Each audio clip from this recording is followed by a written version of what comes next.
Salud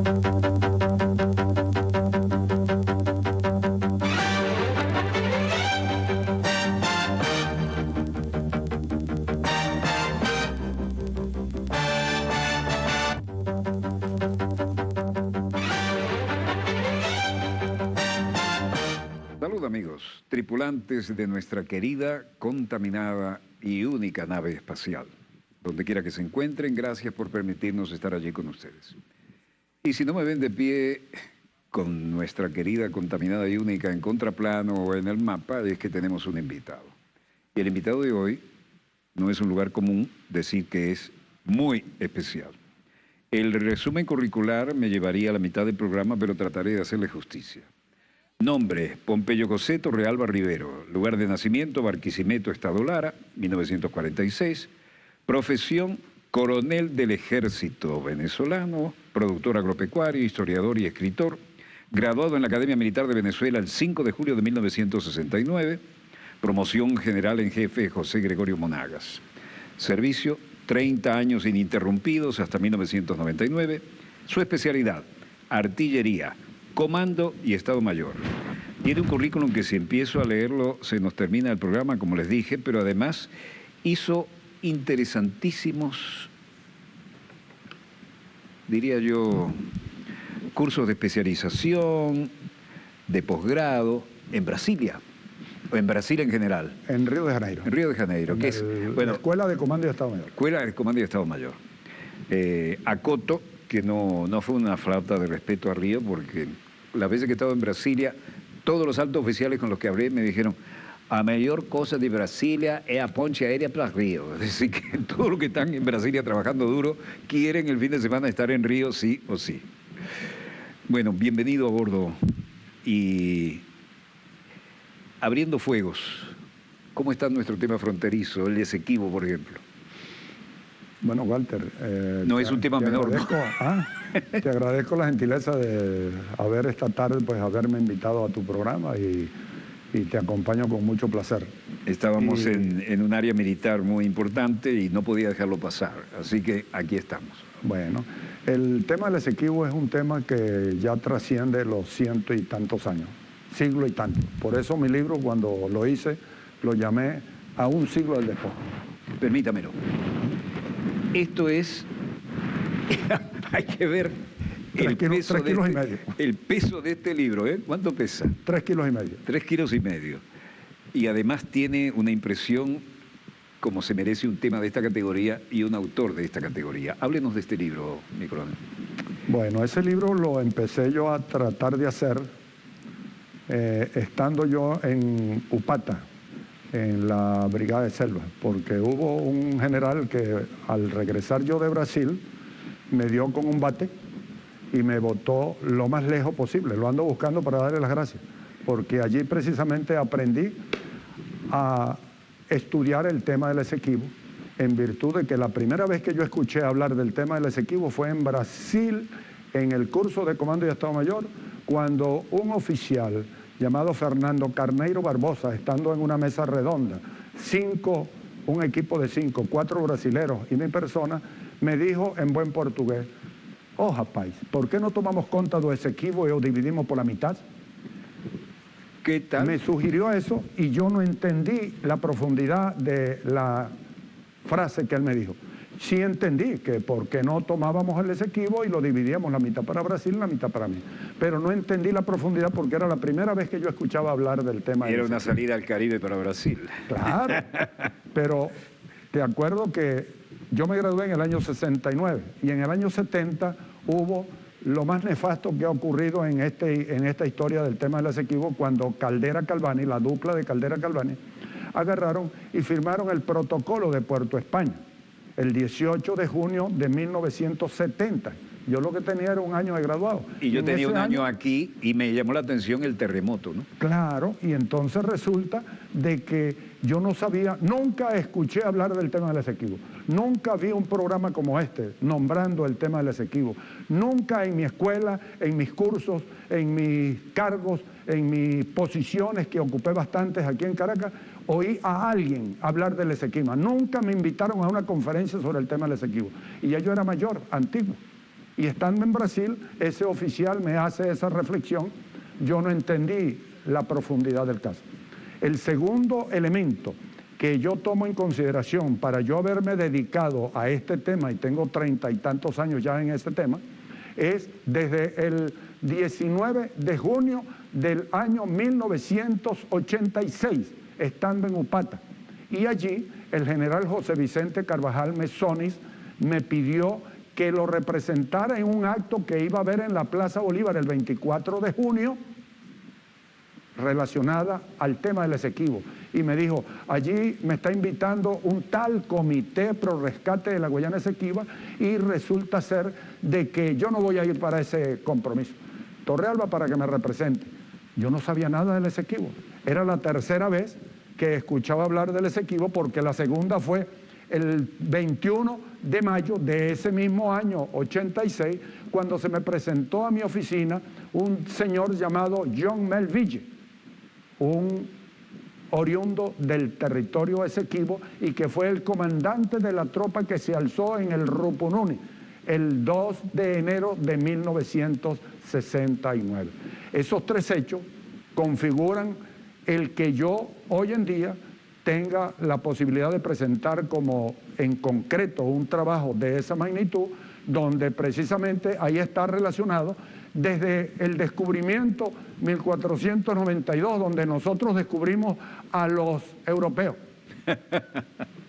y donde resulta ser en 1498 entra el tercer viaje de Cristóbal Colón, donde venían una cantidad de barcos, 18 barcos, y en uno de ellos venía don Juan de Esquivel, asistente de Diego Colón, hermano de Cristóbal Colón. Y él, precisamente, él es el que le da el nombre al Esequibo, porque ese río se llamó primero Río Dulce, después lo llamaron Río Hermano del Orinoco, y después lo bautizaron con el nombre de Río Esquivel. Y Río Esquivel, cuando tú traduces Esquivel en alemán, en francés, en holandés, en portugués, en italiano, vas a percatarte, ahí yo lo explico, el origen del nombre de Esequibo. Ya nosotros, teniendo casi 12 años, estabilizado la palabra Esequibo para ese territorio, pensamos de que toda la vida se llamó Esequibo, y él se llamó Territorio Esquivel. Eso es ampliamente novedoso, ¿no?, para los sensibles a un tema que nos debe importar a todos, sí o sí. Eso sería para explicarte la primera pregunta que yo me haría. La primera pregunta que yo me hago es, para yo poder entender el tema, ¿qué es el Esequibo? Y precisamente es un espacio geográfico aquí entre Venezuela, ¿verdad?, y Guyana, donde hay un espacio que se llama Esequibo dentro del territorio de Guyana, de la República Cooperativa de Guyana, y hay el espacio que tiene 159.500 kilómetros cuadrados de nuestro territorio, que fue un desmembramiento del estado Delta Amacuro, que se llamaba el Cantón de Piacoa en aquellos años, y del estado Bolívar, que era una provincia de Guayana. Entonces, los invasores, ellos no invadieron a un estado en particular, ellos invadieron un espacio geográfico que le pertenece tanto al estado Delta Amacuro como parte del estado Bolívar. El día que nosotros recuperemos ese espacio, tenemos que volvérselo a anexar a donde originalmente fue sacado de su contexto, como es el estado Delta Amacuro y el estado Bolívar. Perdón la interrupción y la digresión. Recuerdo que algún oficial hace mucho tiempo me dijo, teníamos unas lanchas de desembarco de fondo plano y era ese era el plan táctico dentro de una estrategia del general Marcos Pérez Jiménez de recuperar el Esequibo. Y esas lanchas de desembarco de fondo plano eran precisamente para ser utilizadas allí. También habían unos aviones llamados Catalina, sí, canadienses. Señor. Uno de ellos todavía permanece en la rampa de la Fuerza Aérea en Puerto Ordaz. Allí está todavía ese avión. Catalina son hidroaviones anfibios de ala alta bimotores. Sí, señor. Y correcto, bombarderos eventualmente. Se usaron en guerra, sí, incluso antisubmarina en la Segunda Guerra. Correcto. Y ese material lo tenía Marcos Pérez Jiménez en aquel entonces, pero realmente yo difiero de algunas cosas de Marcos Pérez Jiménez, a pesar de que vi perfectamente una entrevista que le hizo el chivo Oscar Llanes.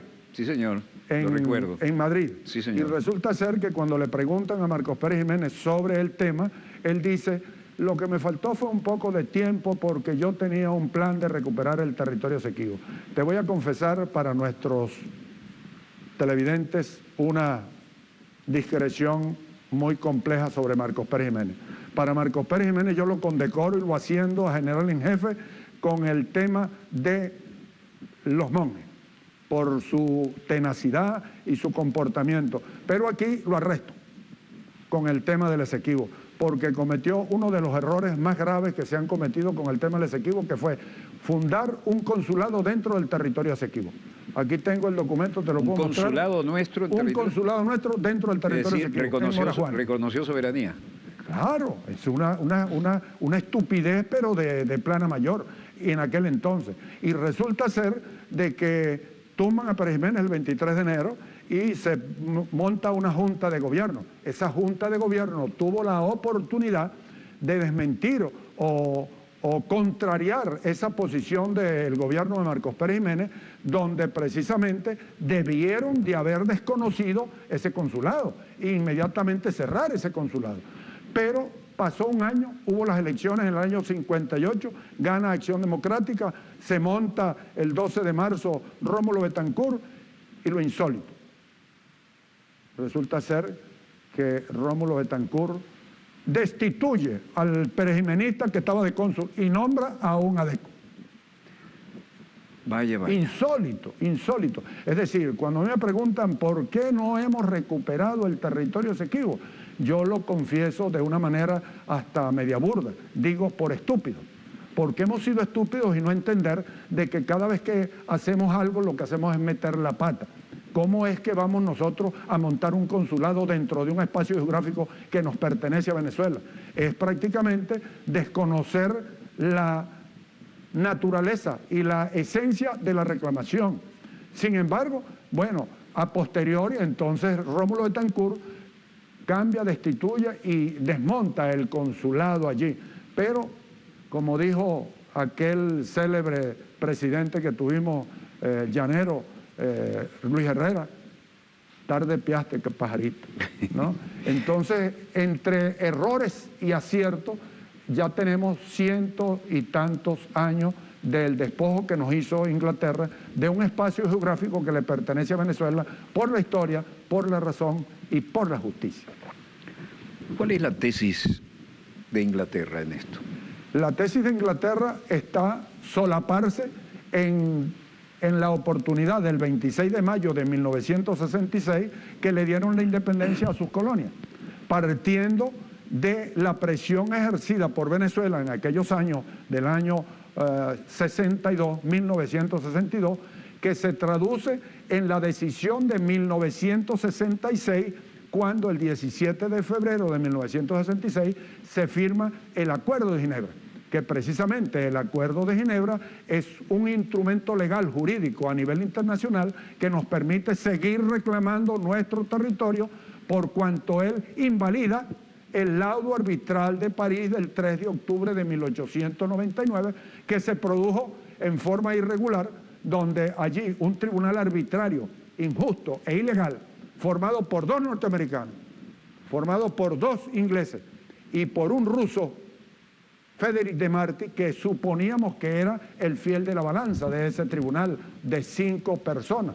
Y resulta ser que el individuo fue más traidor que todos, por cuanto chantajeó tanto a los 2 ingleses como a los 2 norteamericanos y forzó la barra para él esgrimirse a nivel internacional como el mejor juez de un tribunal arbitral, por cuanto logró que ese tribunal decidiera en una forma unánime el quitarle a Venezuela 159.500 kilómetros cuadrados que nos corresponden al oeste del río Esequibo. Es lamentable ver el rosario de contradicciones que se van alineando a medida que se investiga cada vez más ese tema, ¿no? Todas esas contradicciones las explico yo en mi libro. Precisamente una de las cosas importantes que tiene ese libro es que es un libro para gente inteligente. Permítame decirle que la impresión, la forma en que han tratado este ejemplar, el peso específico que tiene, me hace pensar que aquí hay estudio para varios años, ¿no? Porque independientemente de la buena presentación y el cariño con que está hecho, pocas veces he visto un libro con este peso, y no estoy hablando del peso cultural, conceptual, sino el peso físico, además. Además de... ¿Esto dónde se puede conseguir, mi coronel?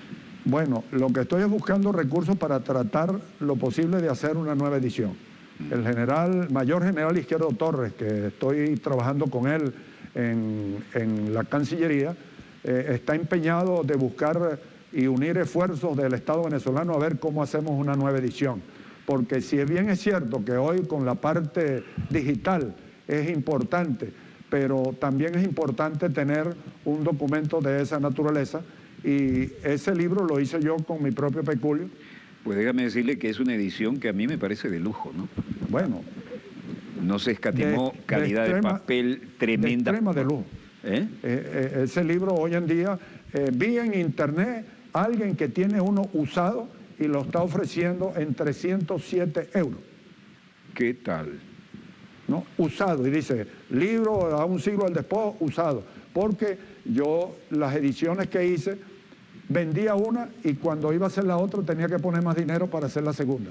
Bueno. Y cuando hacía la tercera, hice 5 ediciones, y precisamente el presidente de la República actual, Nicolás Maduro, cuando el presidente Chávez me mandó a que lo asesorara en Cancillería, el día que me recibió, 6 de septiembre del 2006, en la Cancillería, inmediatamente me compró 500 libros y los mandó a todas las embajadas y consulados a nivel internacional, a nivel mundial, el libro A un siglo del despojo.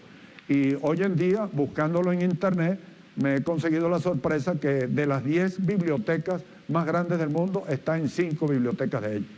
Entre ellas, la Biblioteca del Congreso de los Estados Unidos, que tiene 29 millones de libros, la Biblioteca del Congreso. Y hay 762 libros con el tema del Esequibo.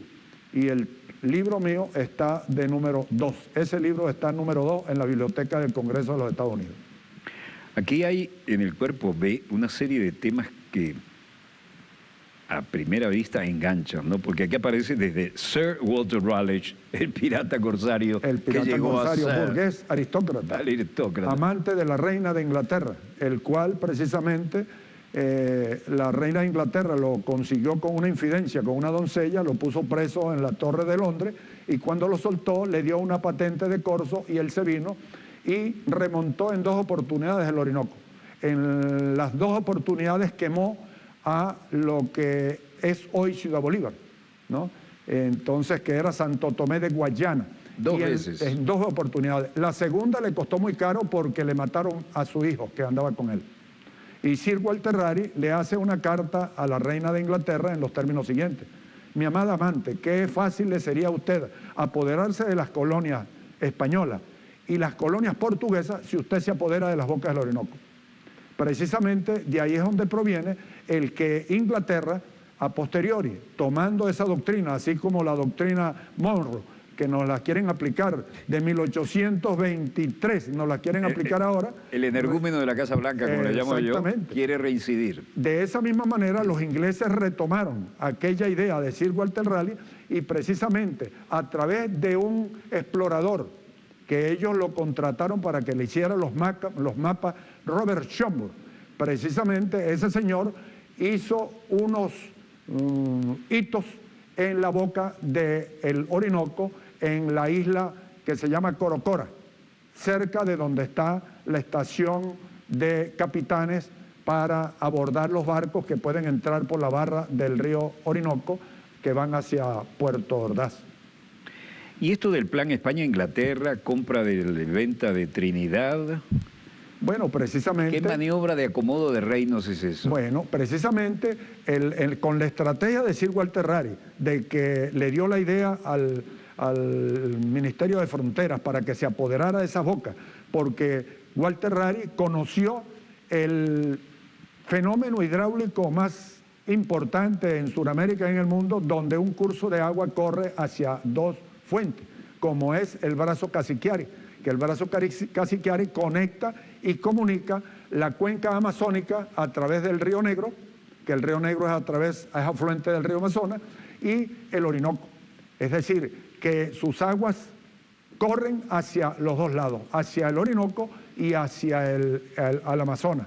Por lo tanto, él se percató de que había la posibilidad de llegarle a los portugueses por el costado trasero, ¿no? De manera tal de que podían inclusive, subiendo y remontando el río Amazonas, llegar a Iquitos y llegarle al virreinato del Perú.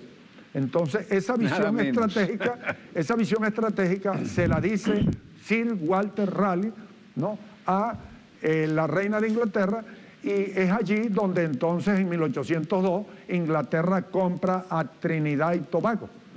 Y después en 1814 Inglaterra le compra a Holanda. Por eso te decía de este documento que tengo aquí, que es precisamente un cuadro importantísimo. Si usted quiere, yo lo tengo y usted puede señalar con el puntero, si acaso, con la... Ajá. A ver, aquí va a haber más luz y va a estar más cómodo cámara 1. Este cuadro precisamente lo elaboré con la idea de hacer una inversión de la carga con Guyana, y aquí está la cadena titulativa del Esequibo. ¿Por qué el Esequibo es nuestro? Porque todavía tenemos muchos de nosotros, venezolanos, y al nivel del mundo, que no entienden de por qué el Esequibo es nuestro. Entonces, es una de las respuestas que tenemos que dar. ¿Por qué el Esequibo es de Venezuela? Y aquí está bien definido todos los documentos que generan la tradición para que el Esequibo sea de Venezuela. Pero aquí, paralelamente, en función de los años, le puse también la cadena titulativa de lo que es Guyana, de dónde nace Guyana. Y Guyana nace de lo que era la colonia de la Guayana inglesa. Pero la colonia de la Guayana inglesa nace ¿de qué? La colonia de la Guayana inglesa nace de lo que Inglaterra en 1814 le compra a Holanda, porque la que era vecina de la Capitanía General de Venezuela eran los holandeses. Y por eso es que Surinam viene de Holanda también. Entonces, la colonia de la Guayana holandesa, que era nuestra vecina, o era la vecina de la Capitanía General de Venezuela, antes de que fuéramos Venezuela, resulta ser que era Holanda, era la dueña de eso. Y Holanda le vende, una vez que sale de una situación social y económica y política muy grande, cuando Napoleón Bonaparte invade tanto España y tumba al rey de España y pone a José Bonaparte, Pepe Bonaparte lo pone de rey de España, pero también entonces invade a Holanda y destituye a los reyes de Holanda, que era la Casa de Orange, y pone a Luis Bonaparte de rey de Holanda. Y entonces, una vez muerto el perro, se acaba la sarna. Cuando Napoleón Bonaparte pierde Waterloo y lo ponen preso y lo llevan a la isla de Santa Elena y muere en 1821 por allá en Santa Elena, resulta ser que los ingleses, aprovechando la debilidad política, social y económica tanto de España como de Holanda, y siguiendo la estrategia de Sir Walter Raleigh, le compra a Trinidad y Tobago, le compra allí a los españoles y le compra a Holanda lo que es hoy Guyana. Por eso, explicando la cadena titulativa, podemos saber perfectamente que el territorio, guyaneses que me escuchan, personas que ven este canal, resulta ser que el territorio legal que tiene Guyana son 20.000 millas cuadradas cuando ellos compran ese territorio a Holanda y lo mandan a medir con un ingeniero de apellido Norié, inglés. Y ese inglés le hace un mapa y le dice lo que ustedes le compraron a Holanda y lo que Holanda les vendió a ustedes. Son 20.000 millas cuadradas al este del río Esequibo. Por lo tanto, no sé si pudiéramos verlo aquí en el mapa como me dijiste que adelante, lo hiciera, ¿verdad? Cuando usted guste. Bueno, aquí tenemos el territorio Esequibo. Y este es el río Esequibo. Lo que Inglaterra le compró a Holanda es del río Esequibo hacia el este, 20.000 millas cuadradas. Y 20.000 millas cuadradas son 37.000 kilómetros cuadrados. Por lo tanto, aquí tenemos el río Esequibo, que es lo que divide. ¿Y quién va a mover el río Esequibo? Nadie, el río Esequibo está allí. Entonces, al este del río Esequibo tenemos a un país vecino, un país suramericano, a quien nosotros tenemos que darle la mano, ayudarlo en todo lo que podamos. Pero para que se desarrolle en su espacio geográfico, que es 20.000 millas cuadradas, y no en el territorio Esequibo, que es parte del estado del Tamacuro y del estado Bolívar, porque quienes nos invadieron, quienes nos usurparon ese territorio, no estaban invadiendo a un espacio definido. Este límite fue impuesto por el presidente del Tribunal Arbitral el 3 de octubre de 1899.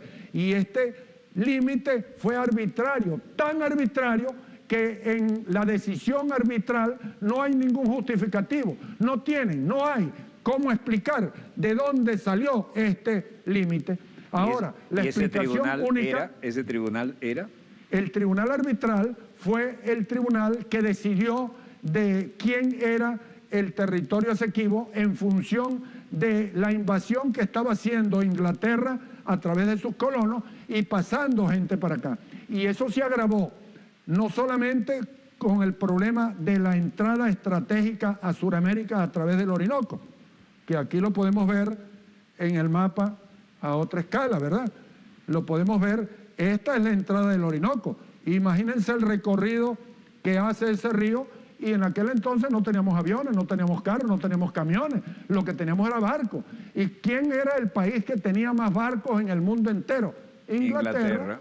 Inglaterra tenía la flota más extraordinaria del mundo, por eso se apoderaron de Kuwait, se apoderaron de allí en Guatemala, se apoderaron de Belice, se apoderaron de las Islas Malvinas, se apoderaron aquí y se apoderaron de Gibraltar en España. Es decir, los ingleses le daban patente de corso, a sus navegantes. ¿Y en qué consistía la patente de corso? Tú puedes hacer lo que tú quieras, matar, conquistar, acabar, quemar, siempre y cuando le proporciones territorio a la corona inglesa. Y eso era el compromiso de los hoy en día lo utilizamos. Ese tipo cree que tiene una patente de corso. Es decir, le estamos diciendo en una forma similar de que él tiene permiso para todo. En aquel entonces, la única retribución que tenía la corona, quien daba ese tipo de autorización y el respaldo, era que tenían que proporcionarle territorio. Entonces, este río Orinoco, que se configura aquí y que va hasta el Cerro Delgado Chalbó, tiene un brazo que se llama brazo Casiquiari, que conecta el Orinoco, las aguas del Orinoco las conecta con el Río Negro, y el Río Negro va y es afluente del río Amazonas. El río Amazonas conecta con el Río Negro en Manaos. Manaos está en la costa norte del Río Negro. La gente piensa que está sobre el río Amazonas, la costa del río Amazonas. No, está sobre el Río Negro. Yo lo he navegado en 2 oportunidades hasta el encuentro de las aguas. Allí he estado 2 veces en Manaos. Y ese río, si tú lo remontas, vas al sur y vas hasta Iquitos, hasta la frontera con el Perú. Y si vas por aquí, vas hasta Belén do Pará. De Manaos a Belén do Pará son 5 días navegando. 5 días. 6 días para remontarlo. 5 días bajando, ¿no? Yo afortunadamente hice curso de Comando de Estado Mayor en Brasil y conocí todas esas áreas en forma personal, ¿no? Entonces, cuando regreso a Venezuela, me lanzan allá y me dan un batazo y me mandan para la selva, cosa que hoy le agradezco al señor general que me mandó para allá, que era jefe de personal, ¿verdad? Porque me dio la oportunidad de conocer y de haber estudiado todo lo que estudié, y me dio la oportunidad de estar aquí con Walter explicándole a toda Venezuela y al mundo todo el problema de nuestro territorio Esequibo. El Esequibo es nuestro, no es de Guyana. El Esequibo fue un despojo que nos hizo Inglaterra en aciagos días de nuestra historia patria. El Esequibo es un espacio geográfico que tiene una serie de personas allí y que esa serie de personas nosotros tenemos que rescatarla. El ciudadano presidente de la República en el 2017 ordenó de que ceduláramos a todos los ciudadanos nacidos en el territorio Esequibo, convencido de lo que yo vengo diciendo desde hace 30 años. Si el Esequibo es nuestro, los ciudadanos nacidos en el territorio Esequibo son ciudadanos venezolanos por nacimiento, indistintamente que hablen inglés, de que sean negritos y de que les guste el pollo con curry, ¿verdad? Indistintamente de cualquier situación personal o familiar, son ciudadanos venezolanos por nacimiento. Y tenemos que enseñarles eso a ellos, para que precisamente ellos puedan incorporarse a la sociedad venezolana como ciudadanos venezolanos por nacimiento. Sin duda que les va a ir mejor que con la preocupación enorme de Su Majestad la Reina por esos súbditos, ¿no? Sí, Guyana tiene un caso extraordinario, único en el mundo prácticamente. Cuando yo empecé a estudiar el tema del Esequibo en el año 1986, lo primero que hice fue cuantificar la cantidad de personas o la cantidad de gentes posibles o probables o factibles que tuviera el territorio Esequibo. Ese territorio Esequibo. Cada puntico de eso es un caserío, es un pueblito pequeño allí, ¿verdad? Y resulta ser de que fui cuantificando y cuantificando y cuantificando, y hice un cálculo aproximado de que en este espacio geográfico hay unas 200.000 personas. Por eso en una oportunidad me presenté a Saime y solicité audiencia con el presidente, el director de Saime, que era la Unidex, y me presenté, mire, yo soy el coronel Pompeyo Torrealba y vengo a buscar 200.000 cédulas. Y la gente pensó, bueno, dijo, ¿este hombre de dónde viene que viene a buscar 200.000 cédulas? Y me hicieron pasar para hablar con el director de Saime. Y cuando le hice la explicación, me nombró su asesor allí. Hoy en día está un amigo allí que está vizcaíno, a quien le mando un saludo cordial porque tengo pendiente una reunión con él para darle cumplimiento a la orden que nuestro presidente Nicolás Maduro Moro dio en el 2017 y que está pendiente por cumplirle, y que es cedular a todas esas personas. Ya cedulamos a un grupo y el día 23 y 24 de marzo del 2017 hicimos un primer intento de cedulación. Lamentablemente no se ha terminado porque las cédulas esas no tienen un respaldo correcto como tiene que hacerse y ha habido algún inconveniente.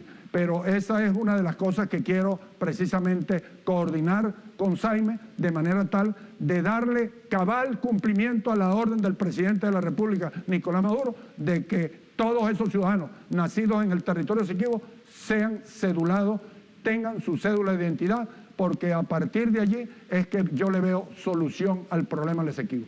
La solución es social y económica, apoyarlos, darles y que todas estas personas disfruten de todas las bondades de la revolución bolivariana y de todas las misiones que el venezolano común y corriente disfruta. Precisamente tenemos que volcar la atención a ese territorio para que nosotros podamos tener a futuro la devolución de ese espacio geográfico y no hacer lo que hizo Inglaterra, abandonar a Guyana a la buena de Dios. Guyana tenía, cuando yo empecé a estudiar el problema de la población, tenía 800.000 personas.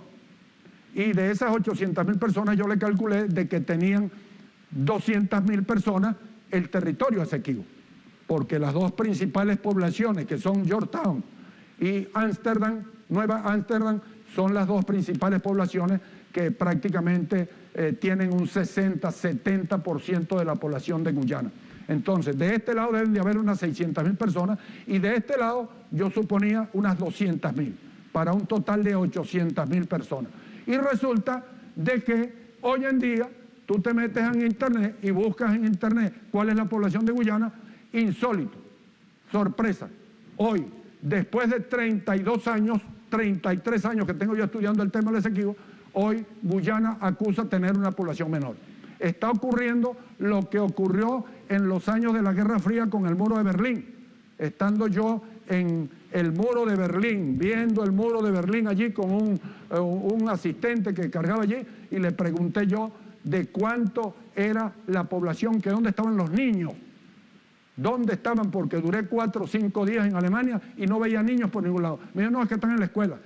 Y en 5 días vi en Alemania, habiendo conocido 7 ciudades, 14 niños contados uno por uno. Las mujeres no querían parir. Eso le está ocurriendo a Guyana, donde el guyanés no quiere ser guyanés. Y a la prueba me remito. ¿Cuánto es la población que tiene Guyana hoy? Menos de 800.000 personas, acusan ellos. ¿Y la corona se preocupa de salud, de educación gratuita y cosas así? No, en absoluto. Entonces Guyana tiene problemas sociales, tiene problemas económicos, tiene problemas religiosos, tiene 3 partidos, el partido amerindio, el partido de los hindúes y el partido de los africanos. Entonces tienen dividido, ¿no?, un 43-45% de indo-guyaneses, que son los hindúes, de ahí es donde viene la palabra indios, pero resulta ser que nosotros tenemos aborígenes. ¿Por qué tenemos aborígenes? Porque nuestros indios no son de la India, ellos sí son de la India, provenientes de la emigración que se produjo cuando le dieron la libertad a los negros, porque los negros eran los esclavos, y los esclavos eran los que tenían todas las plantaciones, ¿no?, de plantaciones de arroz y de azúcar, y resulta ser que trajeron los hindúes, pero los hindúes más débiles, un poco menos corpulentos que los africanos, tuvieron que traer mayor cantidad de hindúes que africanos. Por eso la población africana, descendiente de los africanos, afro-guyaneses, resulta ser que vienen en un 35-37%, y los otros son 47-46%, y los amerindios, indio-americanos, para diferenciarlo de los indios de la India, son un 15 y un 16%, y un 2% de una población muy flotante, que son brasileros, que son chinos, que son ingleses, que son norteamericanos, pero es insignificante. Entonces hay 3 grandes grupos étnicos en Guyana, y cada grupo étnico tiene la característica que tienen un partido político. Entonces, ahorita está, el gobierno actual es afrodescendiente. Los hindúes son mayoría, pero los afrodescendientes pudieron ganar porque se aliaron con los aborígenes, que eran los indígenas propiamente del Esequibo. Y hoy en día resulta ser que la pelea está entre esos 2 grupos que se aliaron, ¿no?, los aborígenes propios de Guyana más los africanos, se aliaron para poderle ganar las elecciones a los indo-guyaneses. Y la cosa, bien, gracias. Vamos. Bueno, no ha habido mucho énfasis por parte de la metrópoli de generar altos niveles de educación, salud y bienestar, ¿no? Ellos tienen muchos problemas sociales. Es decir, lo que aquí hacemos por los inmigrantes, ni pensar que se lo hacen allí, ¿no? Yo estuve en Georgetown en el año 2007, que me mandó Nicolás, 2008, y fuimos precisamente a hacer una visita, a llevar un documento, que por ahí lo tengo, ¿no? Y fue motivado a darle respuesta a una problemática fronteriza, o no fronteriza, sino limítrofe, que se había presentado en la isla de Anacoco. No fronteriza, limítrofe. Y resulta ser que me percaté de cuál era la situación en Georgetown, que es la capital, ¿no?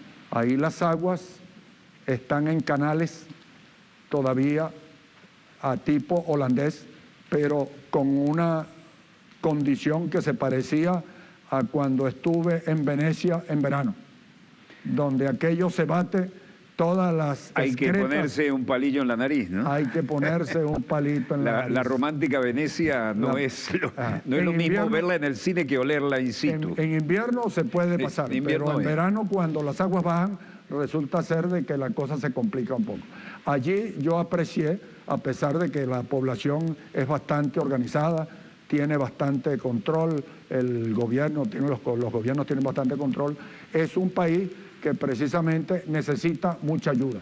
Y nosotros estamos en capacidad de ayudar a Guyana, de manera tal de que allí la población no tiene muchas posibilidades de desarrollo motivado a la parte económica, que es un país que se bandea allí con la bauxita, el oro que sacan del Esequibo, el diamante, ¿no? Y la deforestación, la madera que sacan allí, ¿no? Tuve la oportunidad de visitar la iglesia de madera más grande del mundo, que la tienen ahí en Georgetown, ¿no?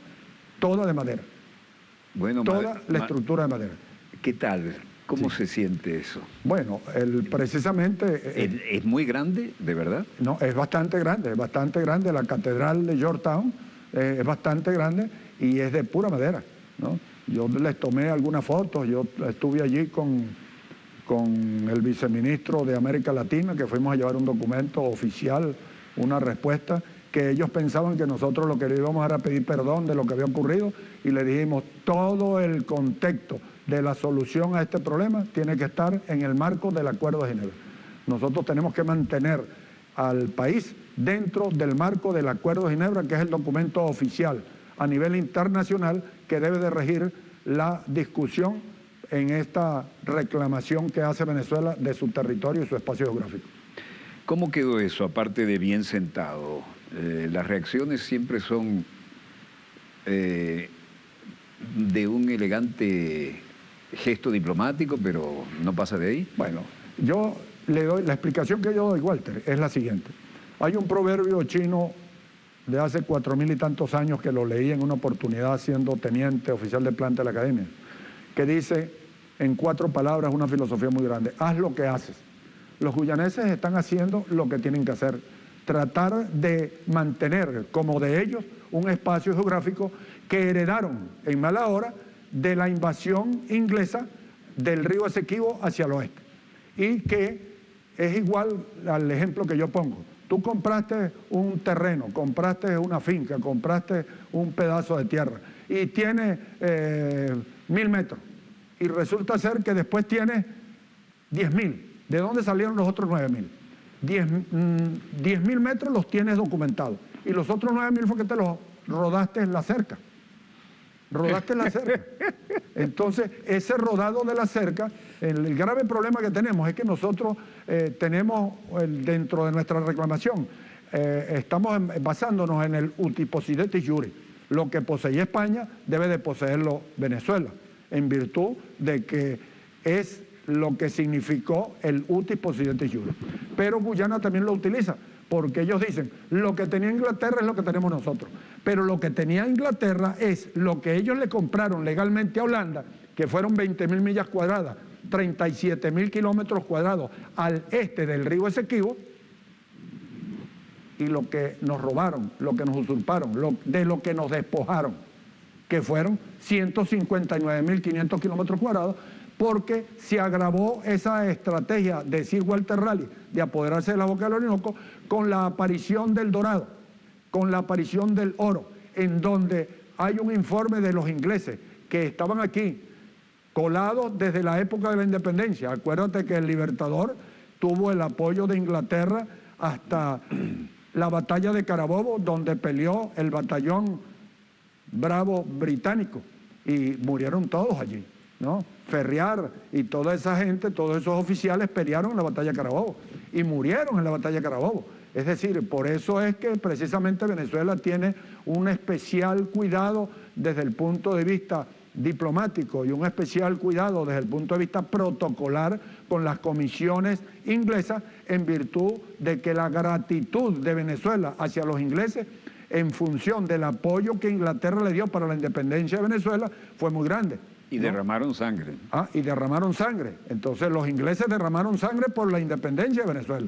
Y eso precisamente es una de las situaciones que hoy en día se nos presenta allí con el Esequibo, donde precisamente ese espacio geográfico Inglaterra lo estaba ocupando, y Bolívar en 1822 le hace un reclamo muy contundente a Inglaterra, pidiéndole de que los colonos que se pasaron del río Esequibo hacia el oeste se salgan a sus antiguas posesiones o se sometan a las leyes de Venezuela.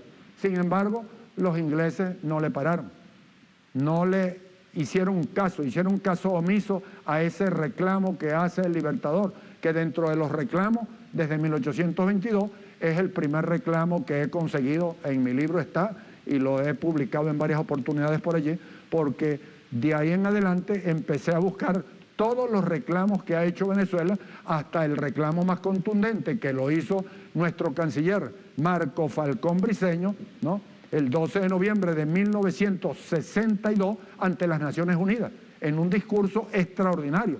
Yo lo copié textualmente, el discurso, y lo plasmé en mi libro, porque es un documento extraordinario. Y ello fue lo que dio origen a que 4 años a posterior, en 1966, se firmara y lográramos sentar en una mesa de negociación a los ingleses y firmaran por primera vez un documento que les comprometía el hecho de que el Esequibo es del territorio venezolano. Gran canciller Marco Falcón. Marco Falcón Briceño. Entonces hizo una labor extraordinaria. Por eso precisamente nosotros tenemos que recoger todas las cosas buenas que han hecho todos los gobiernos, que todos, por muy malos gobiernos que hayan sido, algo bueno han hecho. Y precisamente todas las cosas buenas también tienen que estar concatenadas con las cosas malas para tratar de corregir las cosas malas a objeto de minimizarlas ante la historia y minimizarlas ante la reclamación oficial que hace Venezuela de que Guyana le devuelva el territorio de 159.500 kilómetros cuadrados al oeste del río Esequibo a la República Bolivariana de Venezuela. ¿Es realista esa propuesta? Es realista. Es más fácil, como lo digo yo en varias oportunidades, recuperar el territorio Esequibo es más fácil que pelar mandarina. Yo lo analicé desde el punto de vista jurídico, lo analicé desde el punto de vista militar, lo analicé desde el punto de vista político, lo analicé desde el punto de vista social. No hay salida jurídica, porque precisamente el Acuerdo de Ginebra, a pesar de que nosotros tenemos la ventaja de que ello invalida en parte el laudo arbitral de París, resulta ser que se ha convertido en un tornillo sin fin y ya tenemos una cantidad de años con el buen oficiante, etcétera. Y eso es lo que precisamente Guyana reclama, ¿no?, que tenemos mucho tiempo con el Acuerdo de Ginebra y no se le ha visto el queso a la tostada, ni para allá ni para acá.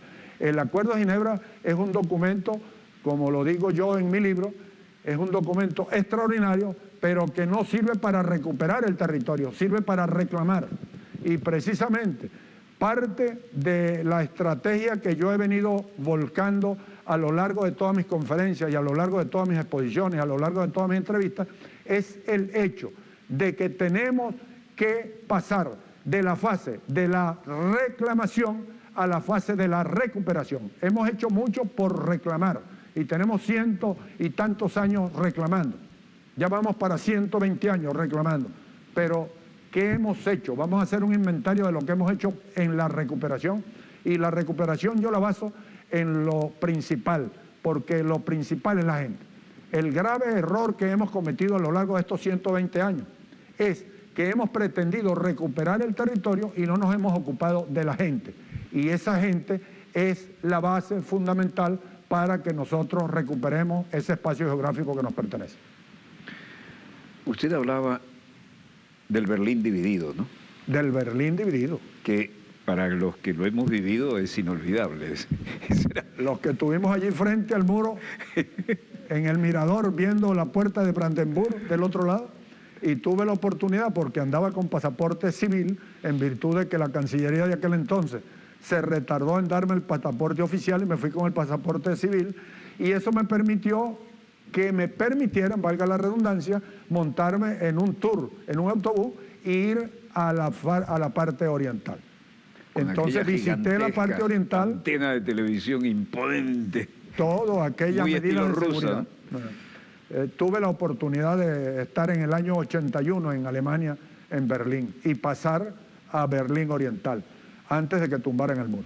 Yo estuve de maniobras en esa década con el ejército y la Fuerza Aérea Alemana, por una coincidencia extraña, ¿no? Aquí había un embajador alemán que había sido un veterano de guerra, que no tenían ningún Y problema. nosotros tuvimos una misión alemana acá, precisamente en nuestros uniformes, que contrariaron posteriormente, a través de la doctrina norteamericana, nos cambiaron varios de los uniformes alemanes, de corte alemán, y nos los pusieron una cristina y nos pusieron una gorrita norteamericana, cuando cayó en la mala, pues, toda aquella después de la Segunda Guerra Mundial. Pero cruzar, por ejemplo, el Charlie Checkpoint, porque Brandeburgo estaba bloqueado, ¿no? Sí, estaba. Y para ir a ver el Museo Pergamón, que estaba del otro lado, yo fui invitado... Allí nos llevaban con el autobús de turistas, ¿no? Yo estaba invitado, bueno, brevemente, porque nos quedan unos minutos, otra anécdota, ¿no? Aquí había un embajador alemán que había sido veterano de la Segunda Guerra y le tocó el frente ruso, terrible, ¿no? Y me acuerdo que estábamos hablando de ese frente y habló de la oleada de tanques rusos que destruían 30 tanques y aparecían 60. Y destruían 60 y aparecían 90. Las divisiones Panzer. Las Panzer de ellos. Y entonces le digo, bueno, y me imagino que Hans Rudel con sus stucas en picada le solucionó. Y después este señor se queda así. ¿Y cómo sabes tú de Hans Rudel? Y bueno, yo pertenecí a la Fuerza Aérea Uruguaya, era un fanático de los temas, fue muy breve mi permanencia, pero fui fanático de los temas de aviación y los Stuka y Hans Rudel, era imposible. El hombre cambiaba las batallas con su poderío aéreo, un caso insólito. Me dice, nadie sabe de Hans Rudel, espérate que se vayan todos y vamos a ver una buena botella de vino del Ring y vamos a hablar de esto. Bueno, así fue que terminé invitado a las maniobras en Alemania en plena Guerra Fría, ¿no? Y entonces mi guía era un colega de la Deutsche Welle, de La Voz de Alemania, vio mi currículum y yo digo, yo quiero atender a este hombre. Y cuando subimos al tren para ir a la zona de las maniobras, que eran más que realistas, ¿no? Y que preocupaban a todo el mundo, cuidado no pasarse de los límites, porque estaba todo el mundo con el dedo en el gatillo, me dice, dame 5 minutos, va al baño y cuando vuelve con un uniforme de campaña. Digo, ¿y esto? Digo, bueno, yo vi tu currículum, vi que fuiste militar, yo soy locutor y productor de la Voz de Alemania, pero soy militar y estoy en la reserva y quise ser yo quien te atendiera. Bueno, vi cosas que nunca hubiera podido ver un periodista estándar, ¿no? Pero cuando lo dije, quiero ir al Museo Pergamón, que está en Berlín Oriental, le digo, mira, Walter, si tú vas allá, cuando pongas un pie detrás de esta línea blanca, ya está no marcado, eres mi problema. Está marcado. Si a la hora exacta tú estás de vuelta, yo no te conocí nunca. Y fui al Pergamón y vi cosas estupendas y de aquella magia del Berlín dividido, inolvidable, ¿no? Sí, sí. Y además todo el mundo con el dedo en el gatillo. Sí, una situación de tensión, de guerra extraordinaria, ¿no? Era el ombligo de la Guerra Fría, eso. Sí. Bueno, se nos terminó el tiempo. ¿Con qué cerramos? ¿Nos queda cuánto, señor?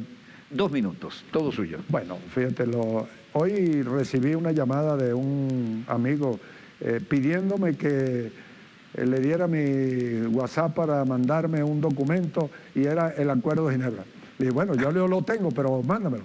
Le agradezco al teniente coronel Milano Zambrano, quien precisamente me pidió que le diera mi WhatsApp para mandarme el Acuerdo de Ginebra, la importancia. Bueno, le dije, yo lo tengo, pero mándamelo, porque yo todo lo que pueda conseguir, además de lo que ya tengo documentos para hacer 2 o 3 libros más como ese. Bueno, Porque mostremos para cerrar, con su permiso. El tiempo aquí es militar. Señor director, un buen primer plano aquí. Si pueden conseguir esta edición de lujo, independientemente de su altísimo contenido, esto es un incunable casi. Esto hay que tenerlo en una colección para los amantes de los grandes libros que van a pasar de generación en generación haciendo un gran aporte a la patria. Yo le felicito por este esfuerzo. Es impecable, no solo el contenido, que está fuera de toda duda, pero es impecable esta edición. ¿Cómo la logró? Quisiera hacer una nueva edición, pero el dinero no me alcanza y quisiera conseguir un patrocinante que me permita hacer una nueva edición, siquiera unos 1000 libros más, porque hay mucha gente que me ha pedido y tengo ese y otro de reserva porque ya se me acabaron, se agotaron totalmente los libros. Y acá se juega la verdadera historia de la Guayana Esequiba también. Ahí está todo, ahí está todo. Muchísimas gracias. Permiso para terminar este programa. Hay que respetar los rangos. Cuando uno fue militar, siempre es militar. El sol de Venezuela nace en el río Esequibo. Eso es bueno no olvidarlo. El sol de Venezuela nace en el río Esequibo, porque ahí va mucha superficie de nuestro territorio. No solo en el Esequibo, en el río Esequibo. Es buena esa corrección. Y precisamente ese eslogan lo puse de pie de página de todos los documentos elaborados en mi oficina en la Cancillería, en la Unidad Especial del Esequibo. Y esa Unidad Especial del Esequibo la creó el actual presidente de la República siendo canciller, el día 6 de septiembre del 2006. En el momento que me fui para allá, esta es una anécdota importante, que precisamente la primera lección que le di al presidente Nicolás Maduro fue ese día, 6 de septiembre del 2006, cuando él me dijo: coronel, el presidente me ordenó de que lo incorporara aquí en la Cancillería, yo lo voy a incorporar a la Unidad Especial de Guyana. Y le dije: yo no voy para esa Unidad Especial de Guyana. ¿Y por qué, coronel? Porque la Unidad Especial de Guyana debe encargarse de Guyana. Yo lo que quiero es encargarme del Esequibo y yo vengo para acá a abrir caminos para la recuperación del territorio Esequibo. Ya yo no quiero seguir reclamando. Ya esa fase pasó. El reclamo de nuestro coordinador insistente, y me disculpo con él, es que se nos fue el tiempo. Ha sido un gusto. Permiso para continuar. El gusto es mío. Disponga usted de las cámaras, señor director.